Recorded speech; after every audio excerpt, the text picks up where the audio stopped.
Congressman Suwan. Yes, Congresswoman Gerville Louistro. I wish to direct this question to Senator Trillanes. Senator, of course, it is very much apparent that the former president has this animosity against you. And he's very vocal about that, even during interviews. Can you please enlighten us? Saan ho ba nagmumula itong, or nag-umpisa, itong animosity na ito?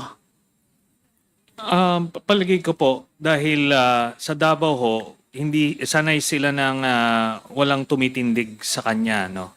So that's one. And another is, alam niya na na-decode ko na siya.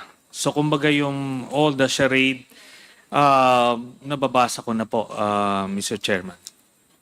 So would you say that this animosity has something to do with the Senate investigation that you initiated and conducted? Yes, Mr. Chairman. And even before that, when I openly opposed him during the campaign of 2016, Mr. Chairman.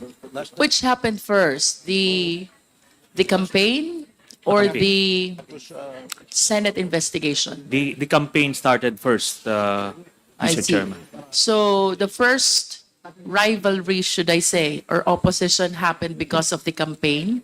Yes. And Mr. then it was followed sometime thereafter by the Senate investigation on their possible involvement on dangerous drugs. Tama po ba?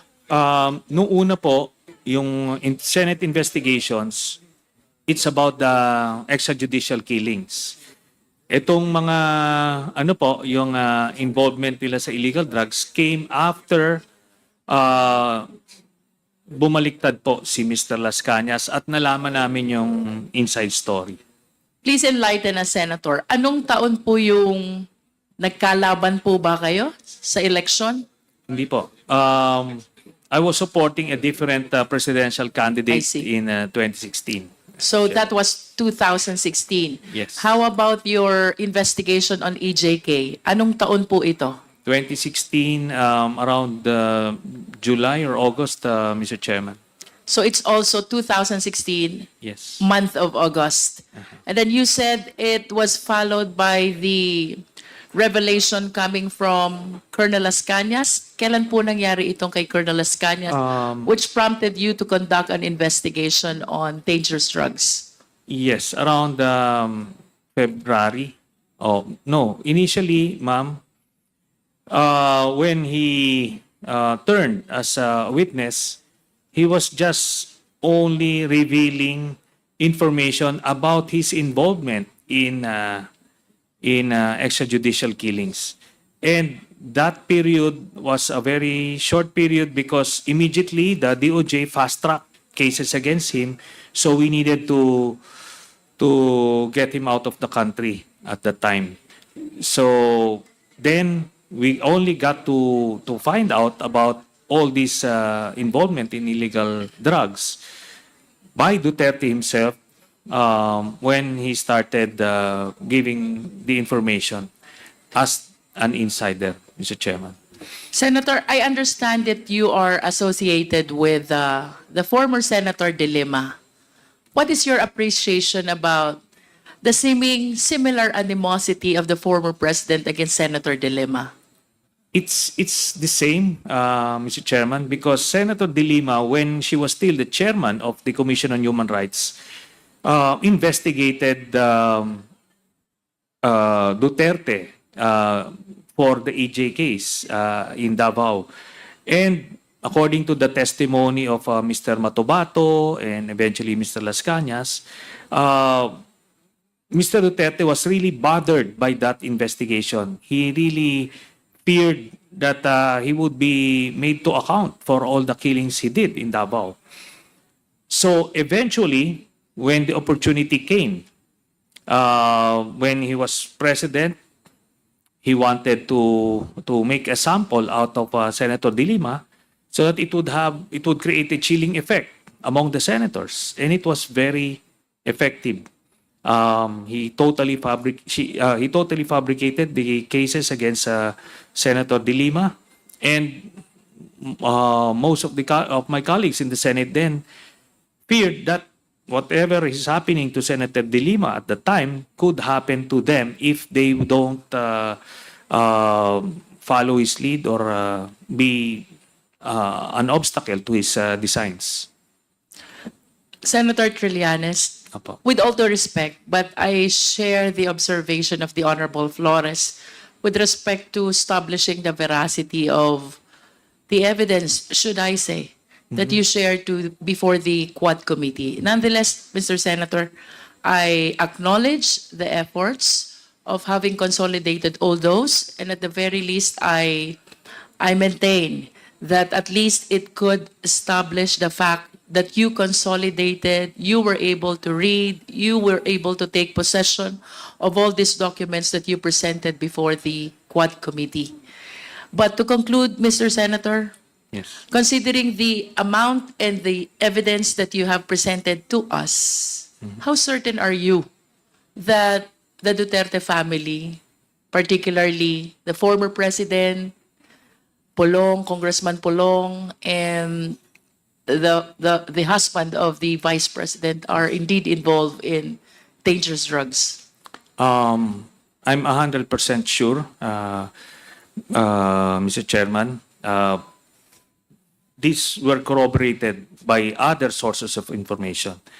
And during our research, we were able to establish the background or the involvement of Mr. Polong Duterte in smuggling cases independent of the testimony or information coming from Mr. Las Cañas. This is from the NBI and the Presidential Anti-Smuggling Group. And Mr. Las Cañas, again, as a witness, he was already, he went through the very rigorous process of being accepted as an ICC witness. He went through this weeks-long process of vetting and validation, and he checked out as the primary witness of the prosecution against Mr. Duterte. So if these professional investigators and lawyers were able to check him out, then I would have to follow suit. So we would have our own ways of weighing testimonies or the truthfulness of witnesses before us. And I would have to say that he's way up there as a credible witness. But that's just coming from me. Now, the whole presentation I made is not to pin Mr. Duterte for these specific crimes, because I'm determined to pin him down through the ICC. And that's all I need. It's enough to put him away for life. But what I presented is to shatter that false narrative that he peddled to the Filipino people. Nagalit talaga siya sa illegal na droga. So if you'd be able to research on this Minister of Defense in Mexico, who, like Duterte, galit na galit din sa illegal na droga, pumapatay din siya ng mga drug lords, pushers, only to be found out later that he was actually on the payroll of a preferred cartel. So the pattern is the same. Now, as for other witnesses, some of the lawyers here, members of the committee, kept on saying, what are the other evidence? What are the other evidence? So let us remember that the Duterte drug syndicate operated like a mafia. And similar to how mafias were destroyed, at least some of them in the US, isang whistleblower ang kanilang naging lead that took them to different pieces of evidence and witnesses. So yun po ang nakita kong value po kay Ms. Las Cañas.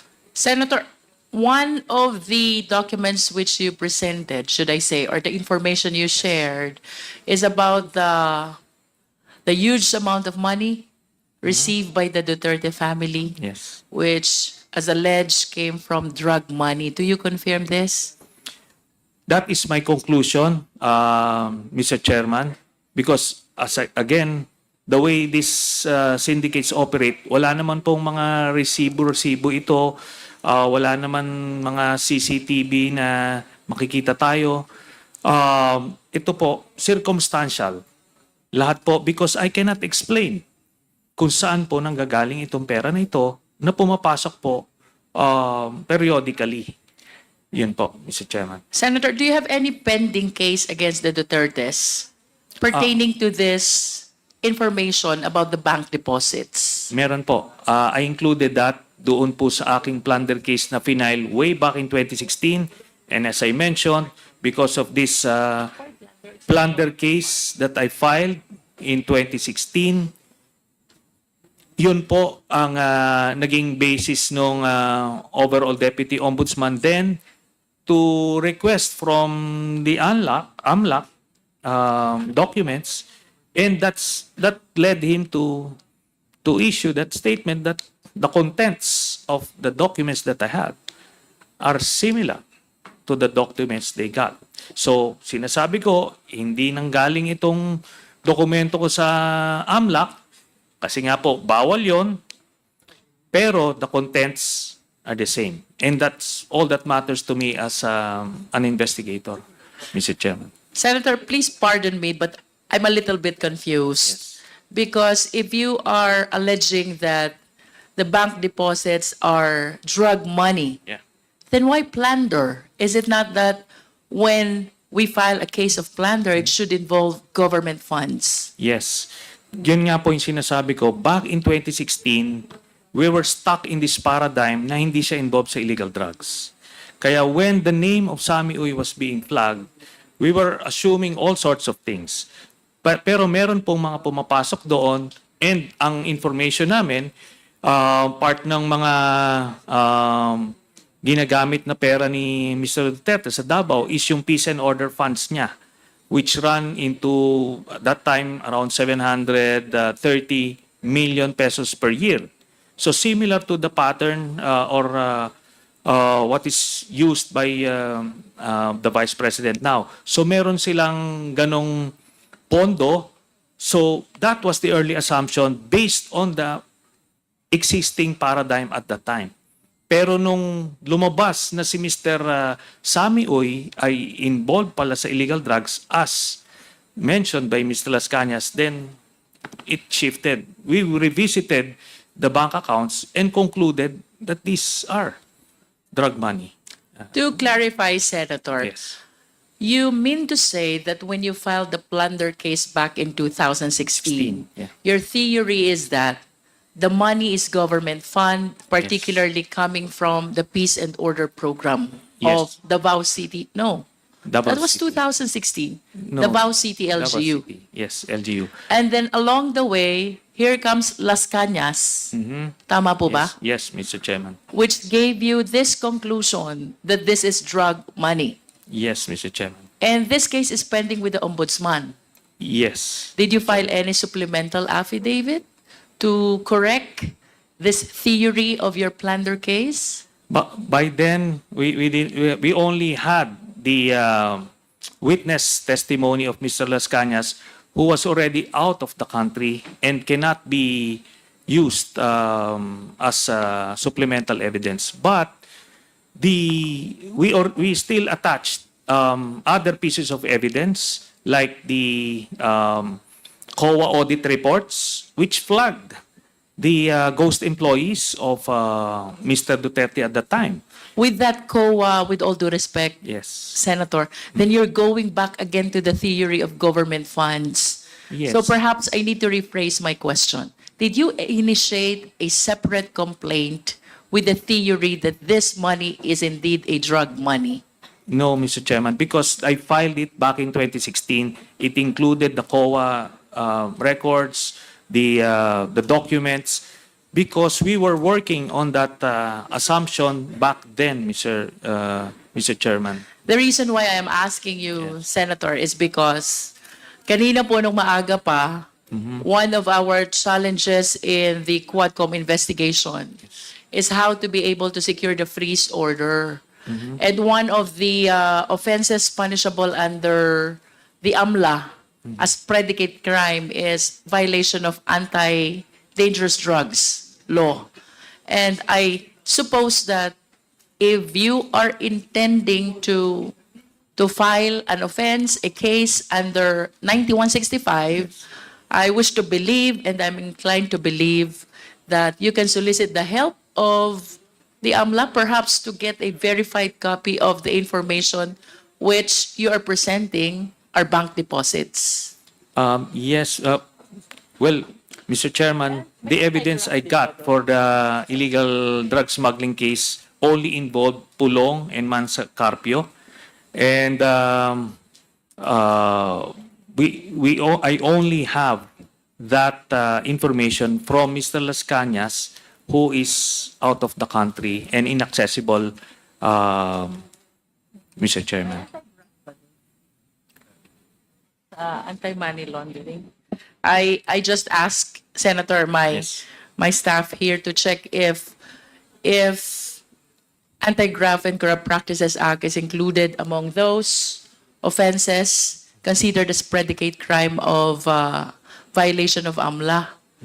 So, having said so, they were able to verify that it is among the enumeration. So, I Yes. believe that this is one possible ground for you to be able to secure a freeze order if you believe that this will help your cause against the Duterte family.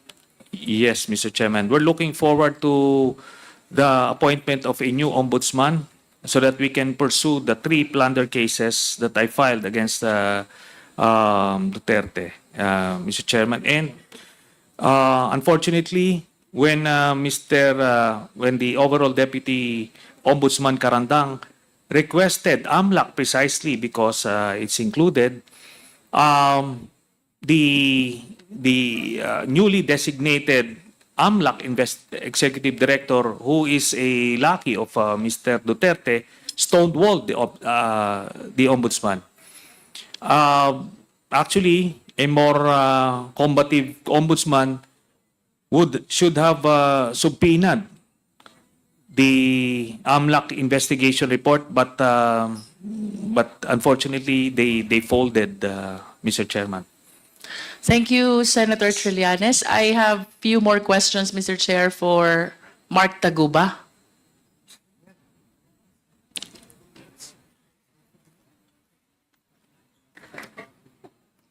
Let's give justice to